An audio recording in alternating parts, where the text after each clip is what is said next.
पूर्वांचल की खाद से लहलहाएंगे असम के चाय बागान, पीकर लोग बोलेंगे वाह। असम के चाय बागानों में पूर्वांचल की जैविक खाद से नई जान आ गई है। इस खाद से चाय की पत्तियां मुलायम और चमकदार हो रही हैं। जैविक खाद की मांग बढ़ने से क्षेत्र में रोजगार के अवसर भी बढ़ रहे हैं। रेलवे की पहल से खाद की ढुलाई में लगने वाला खर्च भी कम हुआ है। इससे जैविक खाद उद्योग और रोजगार को भी बढ़ावा मिलेगा। पूर्वांचल की जैविक खाद से असम के चाय बागान लहलहाएंगे। चाय की पत्तियां सॉफ्ट होंगी, पत्तियों की चमक बढ़ेगी, चाय पीकर लोग बोलेंगे वाह। संत कबीर नगर जनपद के जैविक खाद की मांग असम में बढ़ गई है। पूर्वोत्तर रेलवे में पहली बार 16 फरवरी को खलीलाबाद स्टेशन से 21 वैगन जैविक खाद लदी मालगाड़ी पूर्वोत्तर सीमांत रेलवे स्थित सालचापारा स्टेशन के लिए रवाना की गई।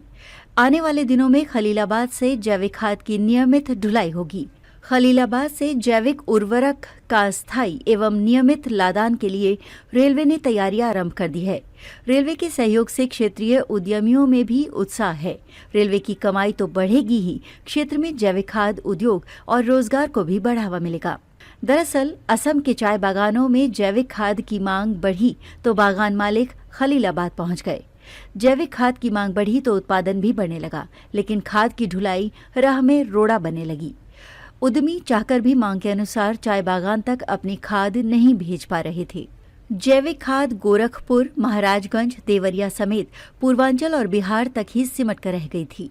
उद्यमियों ने सड़क मार्ग से खाद भेजनी शुरू की, लेकिन वो बहुत खर्चीला साबित हुआ।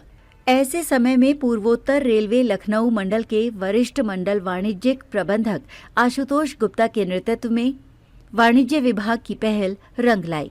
रेलवे की टीम ने उद्यमियों को राह दिखाई और कम खर्च में मालगाड़ी से असम तक खाद पहुंचानी शुरू हो गई। महज 30 लाख में 21 वैगन में 27,000 बोरी जैविक खाद लदी मालगाड़ी असम तक भेजकर बेलघाट निवासी उद्यमी श्री नारायण सिंह कौशिक उत्साहित हैं। कहते हैं, सड़क मार्ग से 1 टन खाद भेजने में 6,000 रुपए खर्च होते थे। आज रेलवे से 1 टन खाद भेजने में सिर्फ 800 रुपए लग रहे हैं। असम तक भेजने में एक बोरी खाद की कीमत करीब 3 गुना बढ़ जा रही थी। ढुलाई में खर्च कम लगने से असम के किसान भी उत्साहित हैं। चाय बागान के 4 ग्रुप के किसानों ने उन्हें अभी से पर्याप्त मात्रा में खाद भेजने का ऑर्डर कर दिया है। रेलवे ने भी खलीलाबाद से नियमित खाद की लादान करने का आश्वासन दिया है। रेलवे स्टेशन पर माल लादने के लिए अलग से प्लेटफॉर्म तैयार किया जा रहा है। जैविक खाद के फायदे बताते हुए उन्होंने कहा कि मृदा को पोषक तत्व मिल जाते हैं, फसलें रासायनिक खादों के दुष्प्रभाव से बच जाती हैं, साथ ही उत्पादन भी बढ़ जाता है। किसानों को उसका रेट अधिक मिलता है। वो शुगर केन के वेस्ट प्रोडक्ट से जैविक खाद बनाते हैं, जिससे मृदा को प्रचुर मात्रा में पोषक तत्व मिल जाता है।